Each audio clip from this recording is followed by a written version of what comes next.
Nainsulto raw si Vice President Leni Robredo sa biglaang pagbawi ng imbitasyon sa kanya na dumalo sa Vandenor sa Malacanang kahapon.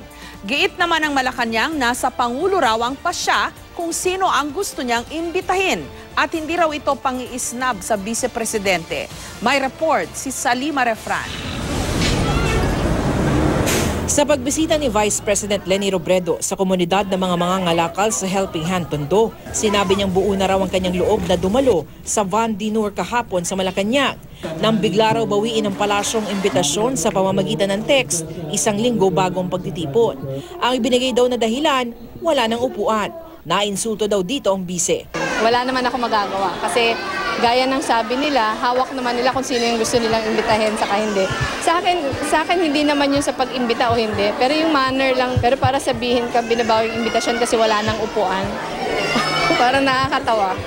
Ayon kay Robredo, binigyan man lang daw sana siya ng kaunting respeto. Kasi kung galit sa akin, hindi galit sa akin, pero sana bigyan naman ng konting respeto yung opisina.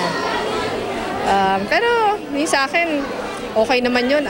Wala na din tayong magagawa. Diretso na ang trabaho. Ayoko nang palakihin. Paliwanag ni PCO Secretary Martin Andanar na sa Pangulo kung sino ang nais niyang imbitahan. Giit pa niya, hindi rin daw ito pang-iisnab sa Vice Presidente. Basta yung sa amin lang naman dito, prerogative ng Pangulo, it's his house. And just like any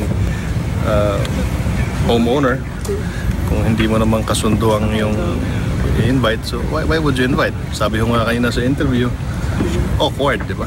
Naman ganun, awkward. So this a snub already, sir? Can we categorize this as a snub? No, it's not really snub just because you don't invite somebody, snub eh. Naman ganun. Sabi mismo ni Pangulong Duterte, alangan na raw ang kanilang pakikitungo sa isa't isa. Kaya di na niya noon pinadadalo sa cabinet meeting si Robredo. Dahil dito, nagbitiw si Robredo sa gabinete noong Desyembre. Noong panahong din yun, nakitang bumaba ng 7 puntos ang trust and approval rating ni Robredo sa Pulse Asia Survey. Alam ko na yung ating Pangulo very, very popular, na anything na sabihin ko salungat sa kanyang paniniwala can cost me my popularity. Pero it doesn't mean na hindi ko dapat siya sinasabi. Kasi tingin ko, obligasyon kong ipahayag kung ano yung saloobin ko sa mga bagay.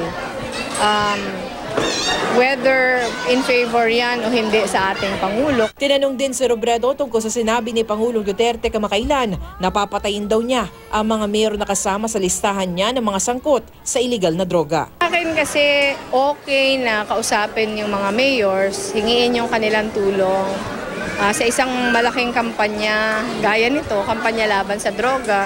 Okay yung intensyon na ayain yung mga mayors, pero yung pananakot na papatayin, tingin ko kahit sino man magsabi nun, kahit pa hindi Pangulo, pero lalo na kung Pangulo, hindi tama. Salima Refran, GMA News.